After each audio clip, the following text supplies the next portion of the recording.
Hello friends, welcome to Pranni's Food Paradise. இந்த வாரம் நம்ம என்ன சிறுதானியம் பார்க்க போறோம்னா சாமை வச்சு எப்படி ஒரு கிச்சடி செய்யறோம்ங்கறது தாங்க.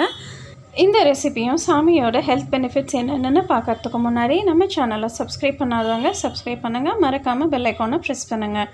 அப்பதான் நான் போடுற அடுத்த வீடியோஸ் உங்களுக்கு அப்டேட்ஸ்ல கிடைக்கும். இப்போ இந்த வாரம் நான் சாமை எடுத்துர்க்கேங்க.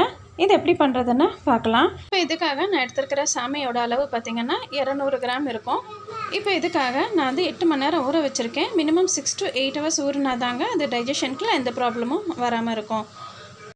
இப்போ நான் அந்த மாதிரி வெஜிடபிள்ஸ் கட் பண்ணி ரெடியாக வச்சுருக்கேங்க. வெங்காயம், பச்சை மிளகாய், பீன்ஸ், கேரட்டு, இஞ்சி அரிஞ்சு வச்சுருக்கேன். இப்போ இந்த மாதிரி கடாயில் எண்ணெய் விட்டுட்டு கடுகு, சீரகம் போட்டு தாளிச்சிக்கலாம். அப்புறம் கடலைப்பருப்பு போட்டு தாளிச்சிக்கலாம். இப்போ கடலைப்பருப்பு கொஞ்சம் நல்லா ஃப்ரை பண்ணிக்கலாம். இது நல்லா ஃப்ரை ஆனதும் நம்ம பொடியாக நறுக்கின இஞ்சி ஆட் பண்ணிக்கலாம். அதில் இந்த மாதிரி சிறுதானியங்கள்லேயே சாமைக்கு தாங்க ஒரு சிறப்பான இடம் இருக்குதுன்னு சொல்லுவாங்க. இப்போது இந்த இஞ்சி வந்துட்டு நம்ம ஃப்ரை ஆகிடுச்சு. இப்போ நம்ம அரிஞ்சு வச்சுருக்கிற வெங்காயம், பச்சை மிளகாய், கருவேப்பிலையை இதில் ஆட் பண்ணிக்கலாம். இப்போ வெங்காயம் நல்லா வதங்கிருச்சு. இப்போ இது கூட ஒரு அரை டீஸ்பூன் மஞ்சத்தூள் ஆட் பண்ணிக்கிறேன். கொஞ்சம் பெருங்காயத்தூள் ஆட் பண்ணிக்கலாம். இது குழந்தைங்களுக்கு இருக்கிற சளி, தடிமன், ஆஸ்துமா அந்த மாதிரி இருக்கிற நுரையீரல் பிரச்சனையும் இது சரி செய்யும். இதை நம்ம கஞ்சியாகவும் செஞ்சு குழந்தைங்களுக்கு கொடுக்கலாம். இப்போ இது கூட நம்ம கட் பண்ணி வச்சுருக்கிற பீன்ஸ், கேரட்டை ஆட் பண்ணிக்கலாங்க. பச்சை பட்டாணி அந்த மாதிரி மற்ற வெஜிடபிள்ஸ் இருந்தாலும் இது கூட ஆட் பண்ணலாம், ரொம்ப நல்லாயிருக்கும். இப்போ இதுக்கு தேவையான உப்பு கொஞ்சம் நான் ஆட் பண்ணிவிட்டு இதை நான் மூடி போட்டு க்ளோஸ் பண்ணி வச்சிடுறேன். ஏன்னா ஒரு 2 மினிட்ஸ் அது வந்துட்டு க்ளோஸ் பண்ணி வதக்கினான்னா அது நல்லா வெந்திருக்கும். இது வந்து 2 பேர் சாப்பிட்ற அளவுக்கு கரெக்டாக இருக்குங்க. 200 கிராம்ஸ் எடுத்துருக்கிறது. இப்போ இதை பார்த்திங்கன்னா நல்லா காய் வந்திருக்குங்க. இப்போ இந்த ஸ்டேஜில் நம்ம 1 கப்பு தானியம் எடுத்துருக்கோம்னா அதுக்கு 2 கப் வந்து நம்ம தண்ணி விடணும்.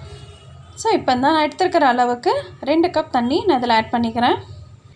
இந்த சாமை அரிசியில் ப்ரோட்டீன், ஃபைபர் எல்லாம் நிறைய இருக்குதுன்னு நம்ம ஆல்ரெடி கேள்விப்பட்டிருக்கோம். அது மட்டும் இல்லைங்க, இதில் நிறைய அயனும் ஃபோலிக் ஆசிட்டும் இருக்குது. ஸோ ப்ரெக்னென்ட் லேடிஸ் எல்லாம் இதை எடுத்துக்கிட்டாங்கன்னா குழந்தையோட டெவலப்மெண்ட்டுக்கும் இது நல்லா ஹெல்ப்ஃபுல்லாக இருக்கும். இப்போ நான் ஊற வச்சுருக்கிற சாமையை இதில் நான் வந்துட்டு கலந்துக்கிறேங்க. தண்ணி நல்லா கொதிச்சிருச்சு. இப்போ நான் சிம்மில் வச்சுட்டு இதை நான் ஆட் பண்ணுறேன்.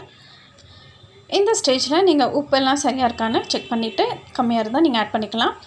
இப்போது இதை அப்படி நான் வந்துட்டு ஒரு மூடி போட்டு க்ளோஸ் பண்ணி வைக்க போகிறேன். இது ஒரு 7 to 8 மினிட்ஸ் நான் அப்படியே வைக்கிறேன். சிம்லேயே இருக்கட்டும், அப்போ தான் அது நல்லா வெந்து வரும். ஸோ நடுவில் கொஞ்சம் எடுத்து அது எப்படி இருக்குன்னு கொஞ்சம் செக் பண்ணிவிட்டு திருப்பி நம்ம க்ளோஸ் பண்ணி வச்சிடலாம். இப்போ இதில் வந்துட்டு நிறைய நல்ல கொலஸ்ட்ரால் இருக்கிறதுனால ஹார்ட்டுக்கு ரொம்ப நல்லது. அது மட்டும் இல்லாமல் இது வந்து இம்யூன் சிஸ்டமே வந்துட்டு பலப்படுத்தும்.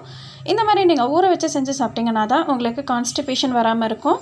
சீக்கிரமாகவும் டைஜஷன் ஆகிடும். இப்போ ஒரு 2 மினிட்ஸ் கழித்து நான் இப்போ எடுத்து பார்க்குறேங்க. இதை நல்லா வந்திருந்தது.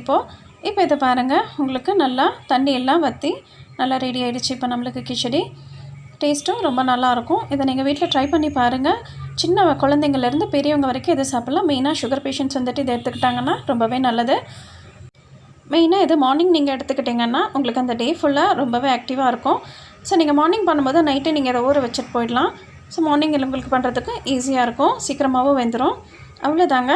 லாஸ்ட்டாக கொத்தமல்லி மட்டும் தூவி இதை நான் வந்துட்டு சர்வ் பண்ணுறதுக்கு ரெடி ஆகிடுச்சு. இந்த சாமையிலேயே நிறைய வெரைட்டிஸ் பண்ணலாங்க.